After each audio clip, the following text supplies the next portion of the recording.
Jean Voirin, quittons donc le bâtiment pour les travaux publics, et autant dire tout de suite qu'on va changer d'unité. Parce que l'unité routière de base, c'est quoi?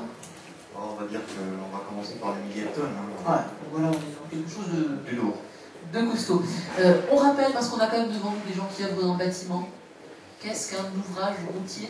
Alors un ouvrage routier, qui permet de faire un petit dessin, un petit schéma, ça ne se résume pas à la couche noire que l'on voit généralement et sur lequel on roule. C'est un ouvrage technique qui a pour définition, une route, si on peut la donner, c'est d'aller d'un point A à un point B en faisant transporter pour transporter des marchandises et des personnes en toute sécurité, avec confort et par tout temps.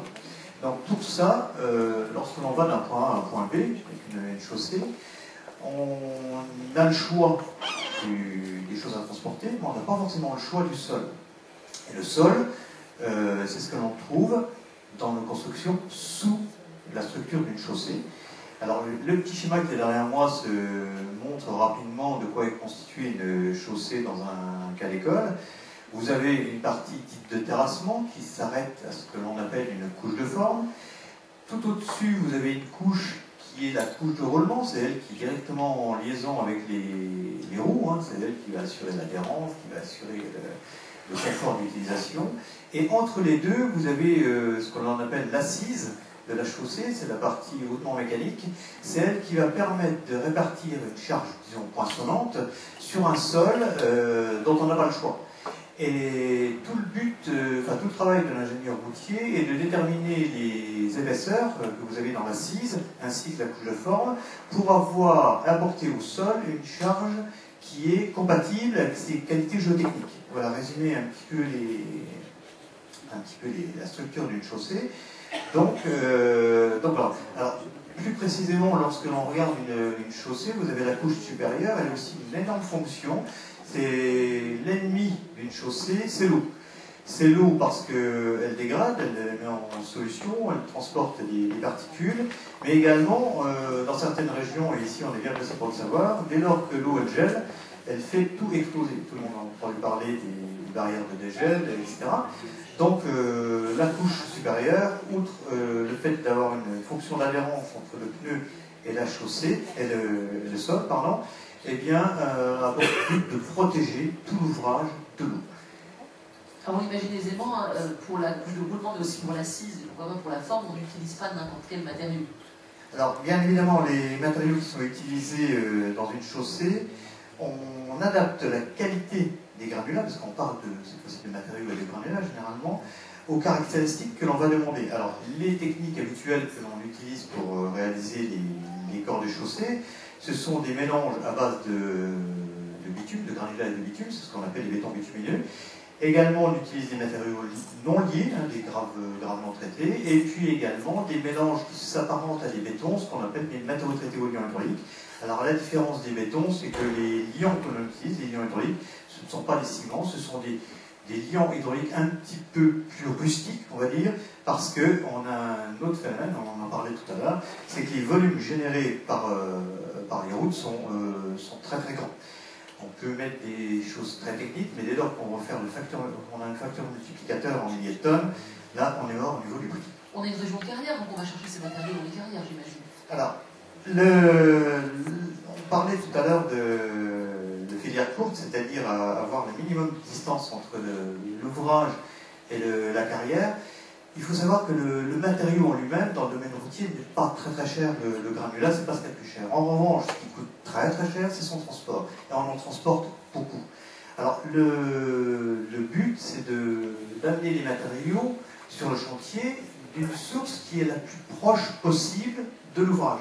Et nos ouvrages se promènent. Donc, il faut absolument avoir un maillage de sources d'approvisionnement matériel. Ça, c'est ce qu'on faisait avant, aller dans les carrières, aller chercher, enfin, presque toujours d'ailleurs aujourd'hui. Une autre possibilité, qui n'est d'ailleurs pas nouvelle, c'est le réemploi des matériaux qu'on a trouvés directement sur le chantier. Alors, il y a deux sources effectivement alternatives d'approvisionnement. Alors, on n'en est pas dans la biosource. La biosource, c'est le matériau naturel, c'est le matériau de carrière. Simplement, il y a d'autres sources qui existent. C'est ce qu'on appelle les coproduits industriels, les produits de déconstruction du BTP, etc. Et ces matériaux correctement calibrés, correctement travaillés, peuvent entrer tout à fait dans les constructions des corps de chaussée. Et en plus, ces différentes sources constituent un maillage, complètent le maillage traditionnel des carrières. Alors, en France, pour donner une petite idée de réemploi de matériaux de déconstruction du BTP, c'est environ 250 millions de tonnes. Pour autant, ces 250 millions de tonnes ne suffisent pas pour approvisionner les chantiers. Il faut avoir recours à des matériaux naturels, donc des carrières, et c'est pour ça que généralement les entreprises de travaux publics disposent et de matières naturelles, des carrières, en carrière, et de sources d'approvisionnement en matériaux recyclés. Des matériaux alternatifs, on peut peut-être voir le slide. Alors là, j'ai présenté deux produits alternatifs parmi pas mal d'autres. Alors, les produits qui ont une très très grande antériorité, et ça c'est parce que l'industrie locale était celle-ci, on avait de la sidérurgie, on a beaucoup employé, même depuis une bonne centaine d'années, dès lors qu'on a décidé de faire un réseau qui était assez carrossable en France, ce que l'on appelle des laitiers. Alors je ne sais pas si ça parle à tout le monde, grosso modo, c'est lorsque l'on fait un bain de fusion de l'acier, qui soit issu de fourneaux ou bien de la filière électrique, le surnageant, c'est un petit peu quand on fait de la confiture, hein, la mousse qui est au-dessus, c'est le laitier. Alors en dessous, on a la fonte, et au-dessus, on écrème, et on a le laitier. Ce laitier, c'est une des premières sources. La deuxième grosse source de matière, ce sont ce qu'on appelle des cendres volantes. Les cendres volantes sont généralement produites dans les centrales électriques, et c'est le résidu de combustion des produits amenant l'énergie.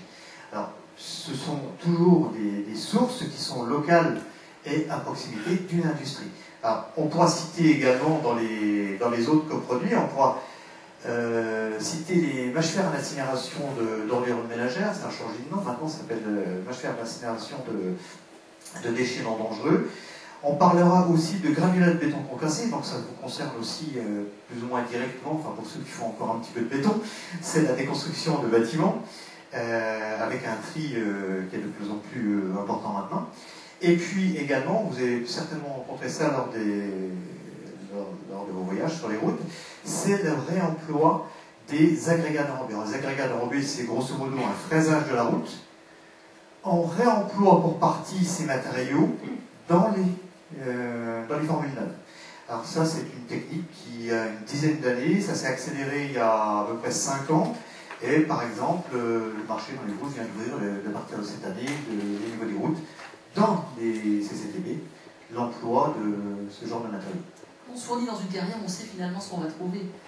Parce que ce matériau, ça ne doit pas être n'importe quoi, il y a des qualités techniques requises. Est-ce qu'on a la même assurance Oui, alors, en technique routière, il y a deux aspects, effectivement. Il y a l'aspect mécanique, comme pour ceux qui font du bâtiment, vous montez des pièces, les pièces vont être sollicitées, et ces pièces doivent répondre à des caractéristiques mécaniques, de traction, compression, enfin les choses habituelles. Dès lors que l'on va faire appel à des matériaux de substitution, par exemple des coproduits industriels, etc., l'autre élément que l'on devra vérifier, c'est son impact chimique au niveau environnemental. Est-ce qu'il ne relargue pas de l'arsenic, du chrome, etc. Alors,